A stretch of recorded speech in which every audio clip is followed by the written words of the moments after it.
Hello, hello, and happy Thursday. It is so great to be here with you. Thanks so much for joining me today. And if you're joining me on the replay, happy replay day to you as well. But right now, we are live and excited to welcome you to today's live level up conversation.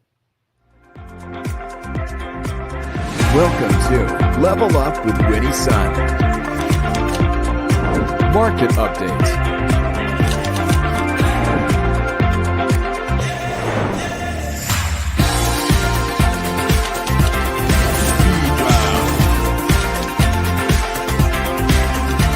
Award-winning financial pro.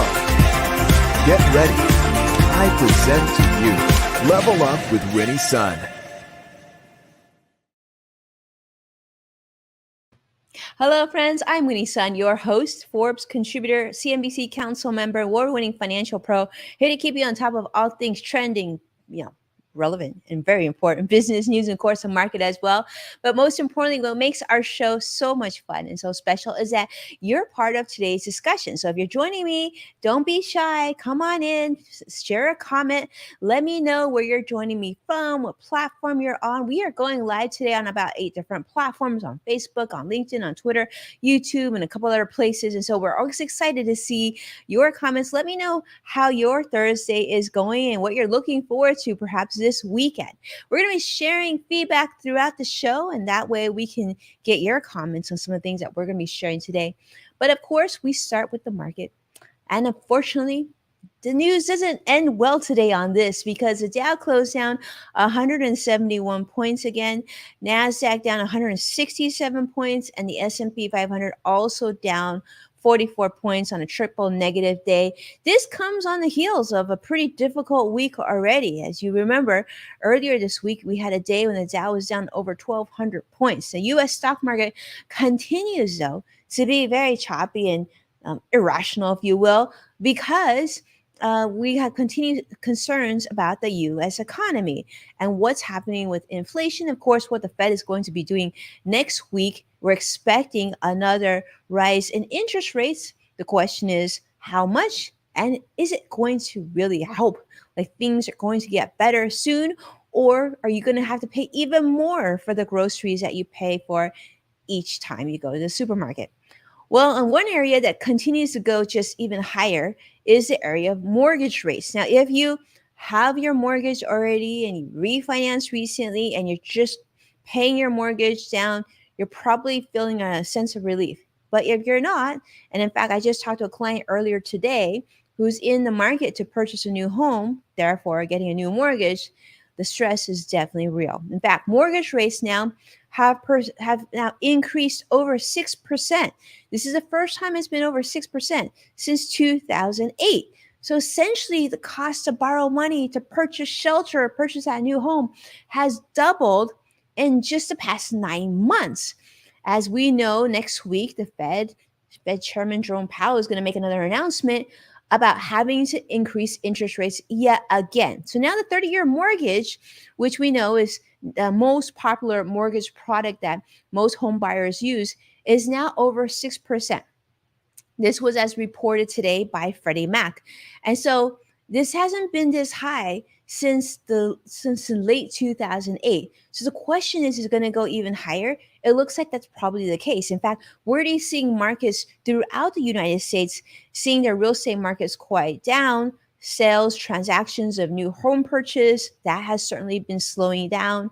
And I wonder if, this means that rental prices will now just get more competitive and get more expensive, and probably going to be the case. But sooner or later, we got to get this inflation behind us and the economy going again so that things can restore some order here in the United States.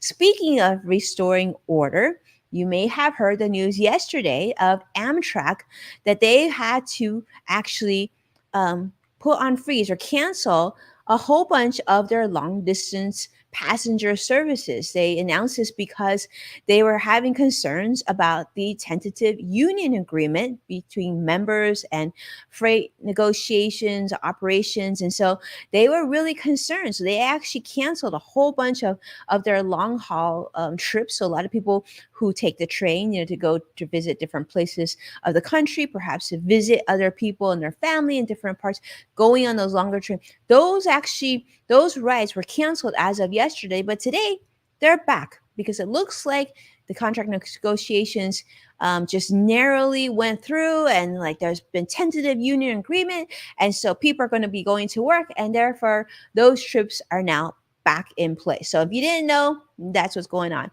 I want to say a quick hello. I see Vicky Garvey joining us on Facebook Live. Vicky, thank you so much for being here, and thank you for all your support. You've always been so supportive of the show. We certainly appreciate it. I see many of you joining us from LinkedIn today as well. Thank you so much for being here, and YouTube and whatnot. Don't be shy. Let me know how your day's going, and of course, if any of this resonates with you as well. Now, this is a story that I think many of you may have heard. It sort of came later in the day yesterday. And this is out of Patagonia.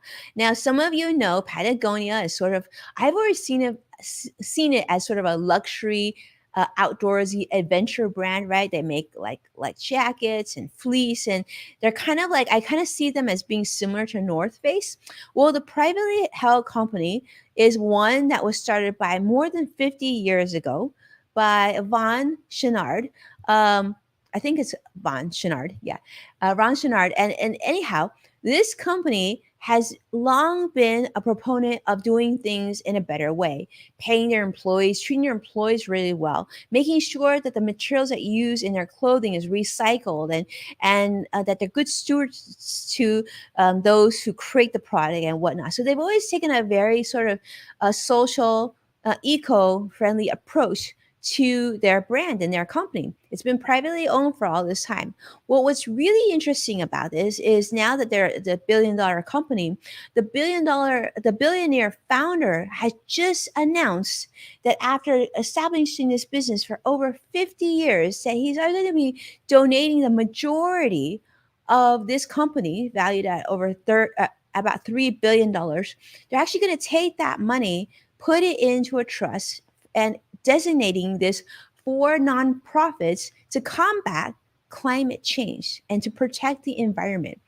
So this is huge news out of yesterday. And this was a letter, and you can see the letter that we're showing this on their website that they show, talking about how they felt about their responsibilities of creating a company that they're really proud of, and really making sure that the profits align with their mission, which is to create a better world, making sure they combat climate change and all these things. Well, fascinating. 98% of the companies getting donated with this in mind.